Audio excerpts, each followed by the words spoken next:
Halo semuanya, kembali lagi bersama saya. Selamat datang di channelnya Mekanik KW. Jadi banyak pro kontra di video-video saya. Ambil mobil second itu banyak orang yang bilang nggak ada yang bagus, nanti dia ngiklanin mobil baru. Nah, ini saya sampaikan ya sama teman-teman ya. Mobil second itu juga banyak yang bagus. Jadi jangan ada lagi komen kalau mau bagus beli baru. Sudah tahu orang kalau mau bagus dia beli baru. Tapi kan budgetnya itu terkadang ada orang yang dia ngumpulin dah lama, pengennya udahlah beli second aja, yang penting cash daripada baru harus kredit. Nah, ini prinsipnya bagus. Jadi tergantung kita lagi memilih mobilnya. Jadi makanya di sini saya sampling mobil saya untuk bagaimana cara ngeceknya. Nah, ini kita main aman aja ya. Ini ngecek Avanza S tahun 2011. Nah, seperti ini. Jadi second itu banyak yang bagus. Jadi jangan kedoktrin kalau mau bagus beli baru, nggak harus. Tapi kalau ada duitnya nggak ada masalah. Kalau budget kalian cukup untuk beli baru, lebih bagus. Tapi kalau teman-teman yang punya budgetnya pas-pasan hanya untuk beli mobil bekas atau second, banyak yang bagus, tergantung kita milihnya. Ini sampling Avanza S 2011. Gimana cara milihnya? Pertama dari bodi. Awal kelilingi dulu. Kalau kalian nggak punya thickness, ini kameranya nggak. Oke, saya pasang yang 0,5 aja biar enak rekornya. Nah, seperti ini. Jadi teman-teman bisa ketok pakai kuku. Kalau suaranya masih ngaleng seperti ini, oke, keliling ya, cek keliling. Itu bisa dipastikan mobilnya insya Allah masih aman. Nah, gini ya, dia nggak bek, nggak terlalu banyak dempul.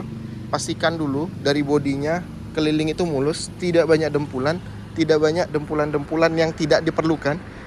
Karena di situ nanti kita bisa tahu mobil ini bekas laka kah atau tidak. Nah, kalau sudah cek keliling seperti itu, baru teman-teman buka kap mesin. Tapi ini sampling ya, ini hanya contoh. Kalau bisa, selagi teman-teman ngecek itu jangan hidupin mesin dulu. Dari awal jangan hidupin mesin dulu. Jadi ngecek mobil pastikan harus kondisinya dingin. Ini kita sampling aja karena saya sudah terlanjur ngidupin mobilnya. Ya nggak mungkin lagi kan kita matiin terus nunggu dingin baru bikin video. Jadi nggak apa-apa, ini sampling panas gini aja. Kemudian tunggu bentar, saya matiin dulu mesinnya.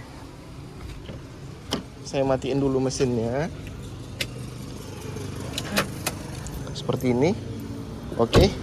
Nah, teman-teman baru bisa setelah bodi keliling ya, teman-teman baru bisa cek tulangan. Tulangan yang normal itu seperti ini. Teman-teman bisa dilihat di sini ada bekas las-lasan seperti ini. Nah, aduh kameranya terganggu lagi. Lap dikit. Oke.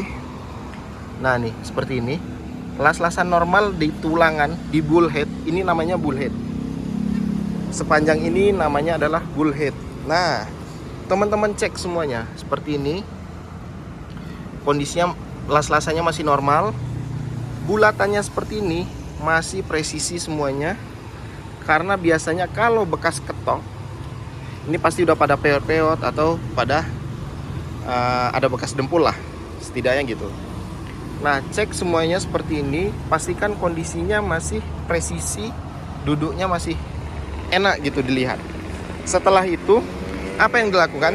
Teman-teman bisa buka tutup radiatornya dulu. Nah, setelah teman-teman buka tutup radiatornya, ini kondisi dingin ya. Ini nggak saya contohkan karena kondisi mesin saya lagi panas sekarang. Jadi teman-teman buka radiatornya, cek dia pakai coolant atau enggak. Kalau dia pakai coolant dan hasilnya tidak ngarat, oke, berarti bagus di pendinginan mesinnya. Tapi kalau dia pakai air biasa dan berkarat, otomatis ada tambahan PR untuk teman-teman untuk flushing radiatornya, untuk ganti ke coolant gitu. Nah, setelah itu teman-teman bisa buka pengisian olinya seperti ini. Kemudian teman-teman buka seperti ini, cek ke dalamnya, dia ada slugs atau lumpur oli atau enggak. Nah, kalau dia bersih seperti ini, tidak ada slugs, tidak ada lumpur oli, enggak ada masalah untuk diambil. Tapi kalau sudah ada slugs, perbandingannya kayak gini. Slugs itu tidak bisa dibersihkan hanya dengan flushing. Kenapa gitu? anggap nih lumpur olinya bisa rontok dengan cairan flashingnya. Tapi ketika dia ingin lagi sirkulasi nih mesinnya, dia kan kalau pasang flashing itu masukin cairan flashingnya terus mesin dihidupin, dia kotorannya bakalan rontok habis itu. Nah setelah dia rontok, dia bakalan nyumbat ke saluran-saluran oli untuk suplai ke mesin, karena oli itu dari bawah suplainya ke atas. Nah pasti banyak lubang-lubang HLA lain-lainnya. Jadi ketika slug itu nyumbat, justru malah menghambat sirkulasi oli ke seluruh mesin. Nah itu makanya sampai sekarang saya kalau mesin mobil sudah slug, sudah berlumpur, tidak pernah saya rekomendasikan untuk diambil karena jauh beresiko. Oke, setelah itu dicek semuanya, mesin setelah dicek ada bekas rembesan atau enggak, bautnya udah dibuka atau enggak. Kalau baut mesin yang belum pernah kena kunci itu seperti ini kondisinya. Nah, dia masih sudut, dia masih presisi, nggak ada bekas-bekas lecet kena kuncinya. Itu berarti masih oke. Kemudian teman-teman lihat kap mesinnya sudah pernah dibongkar atau belum dari bot ini.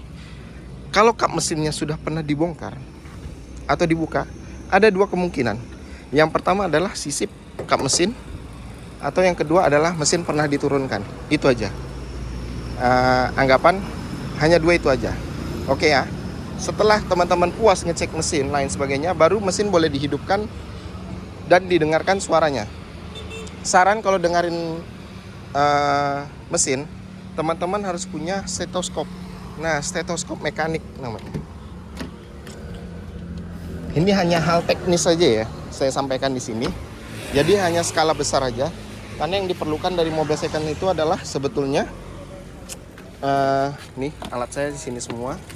Kita buka di sini. Nah, yang namanya stetoskop itu ini. Nah, jadi usahakan teman-teman punya stetoskop mekanik seperti ini. Jadi untuk ngedengerin mesin itu lebih presisi lagi, kita lebih tenang lagi dengerinnya. Jadi kalau mau dengar suara piston ya tempelin stetoskopnya di blok. Kemudian kalau mau dengar suara klep ya tempelin stetoskopnya di headnya, lain sebagainya, seperti itu. Oke, kalau sudah eksterior semua dicek, otomatis teman-teman baru bisa pindah ke interior seperti ini. Ini kebetulan mobil sudah 7 bulan saya pakai, jadi sudah mulai ada yang kotor-kotor di joknya. Saya nggak mau lapis jok karena saya senangnya orisinil seperti ini. Nah teman-teman perhatiin dashboard belakang seperti ini masih mulus atau enggak. Karena kalau dashboard belakang ini tidak mulus, ini sudah robek-robek, otomatis mobil di belakang sering ngangkut-ngangkut barang yang tidak semestinya diangkut. Entah dia dagang senjata atau apa lain sebagainya. Nah interior ini hanya pelengkap saja ngeceknya. Kemudian gini, bang, kilometer bang, saya ragu bang. Nah kalau misalkan teman-teman tidak punya, gimana ya, tidak punya bukti kuat kilometer mobil tersebut real atau enggak, teman-teman bisa panggil inspektor atau bawa mobil ke bengkel resmi untuk dicek. Nah kalau mobil seperti ini kan 76.000. Nah oke. Kenapa saya yakin ini real? Karena gini. Nah, dia box servis lengkap semua di sini. Kemudian kartu olinya dari pertama ganti sampai dengan sekarang ini masih disimpan. Saya udah ganti oli 2 kali. Saya masih simpan semuanya di sini. Jadi ini untuk gimana ya? Datanya aja sih sebenarnya. Valid nggak kilometer dengan data seperti ini?